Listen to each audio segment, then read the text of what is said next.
Hello Earth sign, hello po sa inyo guys. Ito po yung kaganapan sa inyo sa June 26 hanggang June 30. Ito ay 5 days reading para sa inyo Earth sign. Bahala na po kayo makaresonate guys. Ito po ay general reading, hindi po ito personal reading. Kaya kung hindi kayo makaresonate, huwag niyo ipagpilitan, di ba? Umpisa na po natin. Ganap po yung Earth sign sa June 26 hanggang June 30.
Earth sign. Mag-ingat ka kasi may tao dito ang nagbabalat kayo o taong may tinatagong sekreto. Earth sign. Malapit lang daw ito sa'yo. Taong nagbabalat kayo o taong may tinatagong sekreto.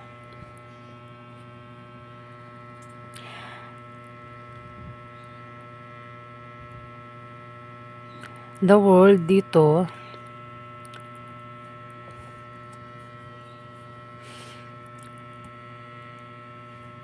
hawak mo naman daw ang mundo mo. Ibig sabihin, lahat magagawa mo. Earth sign. May pag-angat din may pag-angat. Pwedeng sa kaperahan mo, negosyo, o kung ano naman yan naaangat sa'yo, di ba? Basta may pag-angat daw na mangyayari.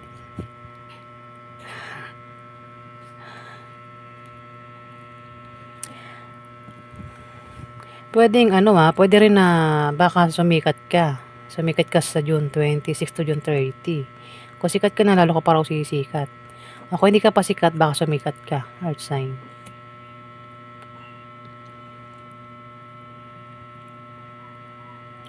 May mabilis ang mangyayari sa'yo. Mabilis lang ito. Na hindi mo inaasahan na mangyayari ito. Earth sign. Teka, wait lang. Pwede rin na may tao dito ang mabilis na magdidesisyon. Pwedeng ikaw, hindi man ikaw, halala mo siya. O maaaring may maantalang pangyayari. Pwede rin na may grupo, may tao ng grupo ang mag-aaway-away dito. Earth sign. Tao ng mga grupo. Kung meron kang sinasaliang grupo, pwedeng mag-away-away yung grupo nyo.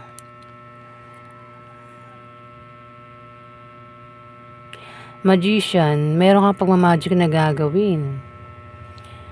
Pwedeng ikaw yan. Kung di man ikaw yan, may magician dito na maaaring kilala mo. Kung ikaw yan, meron kang pagmamagic na gagawin eh. Kumbaga gagamitan mo ng utak, lakas, katalinuhan, paraan para mangyari ang dapat mangyari, ang kagustuhan mo, di ba? Pwede ang magician kasi wait lang ah. Magician kasi. Ang magician kasi ano eh, gumagawa siya ng paraan eh, di ba? Nagma-magic siya. Pwede rin na ikaw ay maging malikhain dito. Ayan no, parang 'di ba pag describe mo ang magician, pwedeng ang tawag ito ay manlinlang. 'Di ba? Ang magician mapanglinlang. Utak ginagamit nito eh. Paraan. Ayan, merong ganito rito. Pwedeng ikaw hindi man ikaw kilala mo siya. Pwedeng karelasyon mo.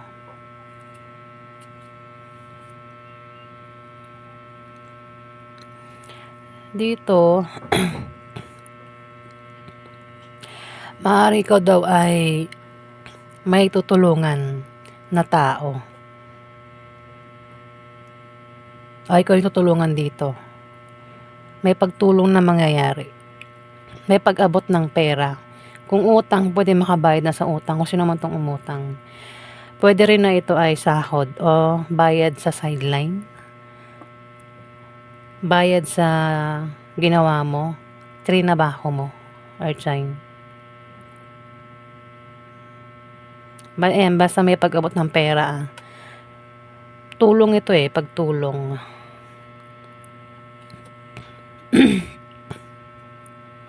Tulong sa nangangailangan. Dito,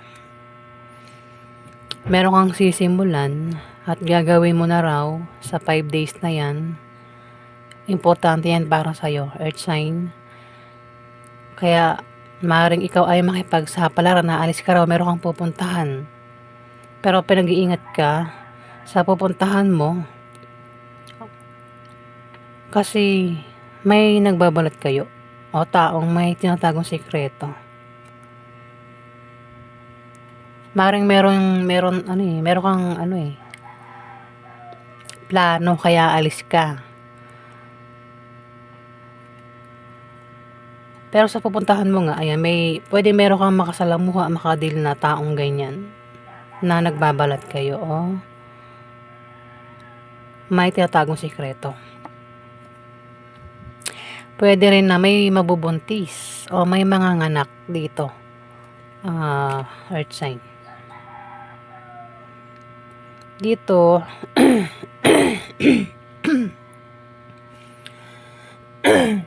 wait lang guys.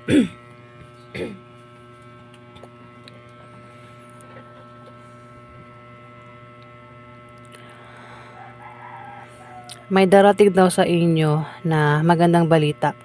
O maaaring ito ay resulta. Kung meron kayong ginawa dyan, pwedeng nag-aantay na lang kayo ng balita o resulta eh. Kung ano man itong pinasukan mo. O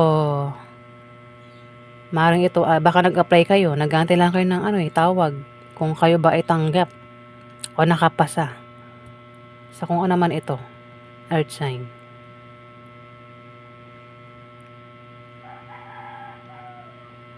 Ayan, nasa 5 days na yan.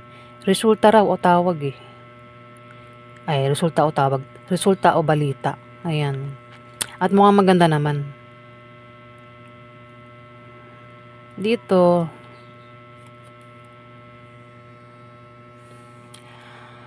mag-ingat ka raw at bantayan mo ang iniisip mo at sinasabi mo rito.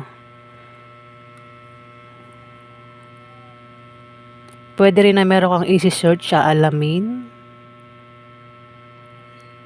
tutuklasin, pwede sa online, sa libro, pwede nga iba sa inyo teacher o estudyante.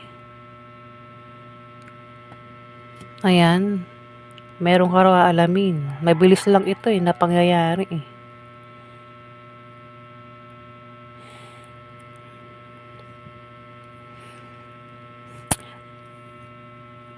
Dito, parang sa'yo lahat nakaasa, parang ikaw lahat yung nagbabayad ng mga bills. Puwedeng iba sa inyo ay breadwinner.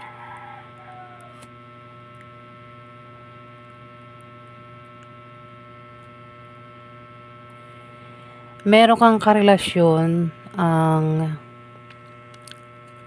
puwedeng makaaway mo at mauwi sa hiwalayan, earth sign. Puwedeng nangyari na ito, mangyayari pa lang. Pero meron kang pagma-magic na gagawin dito, eh. Kumbaga kung nangyari na ito, may away sa inyo ng karelasyon mo, puwedeng ayan, oh, dapat kasi sa kanya yung magician. Alam mo na, yung ginagawa ng magician, 'di ba? Nag-away, naghiwalay kasi maaaring may third party o maaaring hindi na attracted sa isa't isa.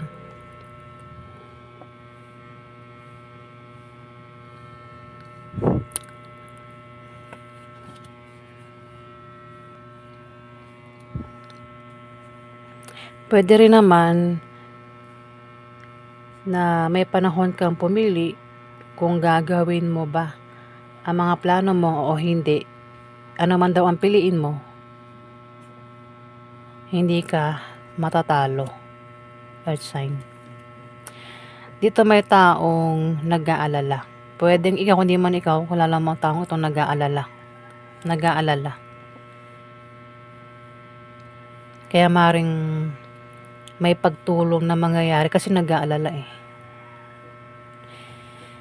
Isang tao mapagmahal, mapag-alaga. Puwedeng ikaw ito, kundi man ikaw ito, puwedeng nanay mo, ate mo, auntie mo, o kung sino man ito sa buhay mo, puwedeng asawa mo, o kung sino man 'yan na karelasyon mo, earth sign, nag-aalala. O ayan po yung ganap sa inyo sa June 26 hanggang June 30. Maraming salamat po, guys.